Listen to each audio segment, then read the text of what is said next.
question? Oui. Vous allez vous présenter. Je suis Madame Flora Irel, épouse Quadio, présidente de l'ONG Communication et Citoyenneté.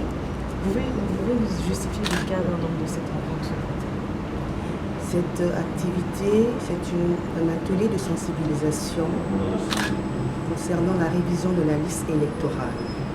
Et le processus qui a démarré depuis le 19 novembre et comme site Communication et Citoyenneté se veut un acteur citoyen qui a mené une observation et qui suit de près le processus en cours. Qu'est-ce que vous avez constaté? Nous avons fait un micro-trottoir concernant 3 de nos cibles prioritaires qui sont les jeunes, donc surtout les jeunes majeurs qui vont voter pour la première fois, secondairement les femmes et la 3e cible, ce sont les personnes vulnérables. Est-ce qu'ils sont informés de ce processus qui a démarré? Est-ce qu'ils sont intéressés à voter? Pourquoi ne le sont-ils pas? Et comment est-ce que la communication, qui est notre corps de métier, peut accompagner le processus de la révision électorale? En termes de stratégie, qu'est-ce qui ressort dans cette atelier? Il ressort que l'information et la sensibilisation doivent être véhiculées auprès de toutes les cibles pour une participation massive des populations. Pour qu'il y ait un engouement, il faudrait que les populations soient informées. Nous avons plusieurs canaux de communication, la presse écrite, la presse audiovisuelle, nous avons tout ce qui est web. Donc tous les médias doivent être impliqués dans le processus de la révision électorale. Et c'est pour cela que nous avons fait cet atelier pour pouvoir signifier que le manque d'engouement qui est vécu ou constaté peut être paré par une communication efficiente auprès des cibles.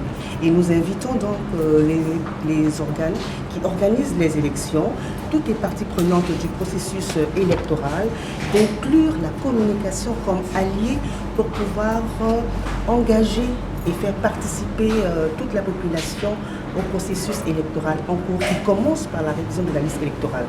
Ne peut voter que ceux qui sont inscrits sur la liste électorale. Donc c'est le début du processus et donc nous les appelons à inclure et à prendre la communication comme un allié pour la réussite du processus à venir des législatives et ensuite des présidentielles en 2023 et 2025. Est-ce que cet appel n'est pas un peu tard, parce que nous sommes à seulement 10 jours? Pardon, là. L'appel n'est pas du tout tard parce que déjà en entame du processus électoral, le président de la CEI a convié les acteurs de la société civile et des médias à un atelier d'information sur le processus. Donc nous, acteurs de la communication dans la société civile, nous faisons maintenant un bilan à mi-parcours de ce qui a été fait.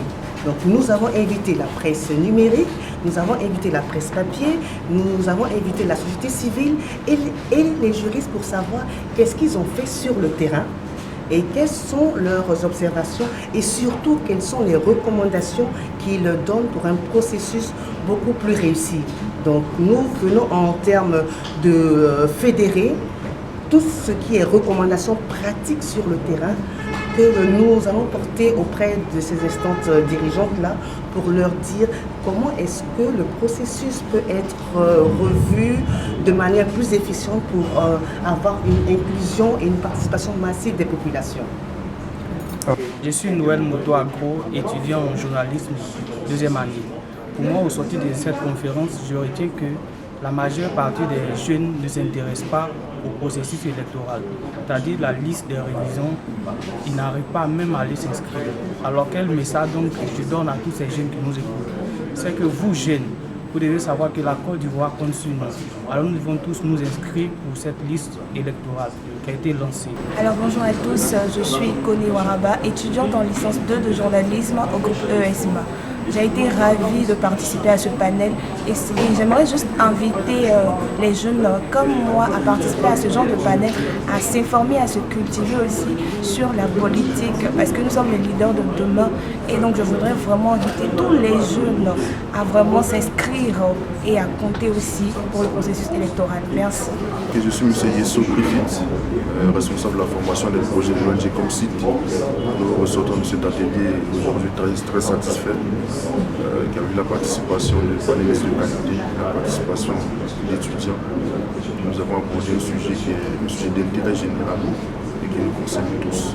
Nous invitons donc de chacun à participer au processus et nous espérons que l'intérêt sera vraiment général et que tout le monde participe au processus.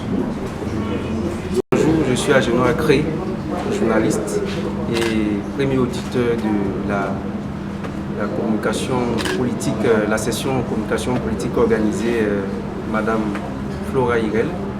Et aujourd'hui, en participant à cet atelier concernant la révision de la liste électorale, c'est vraiment une grande joie. Quand j'ai vu même le thème, j'ai vu que c'était un thème approprié. Il fallait que je sois présent à cet atelier-là.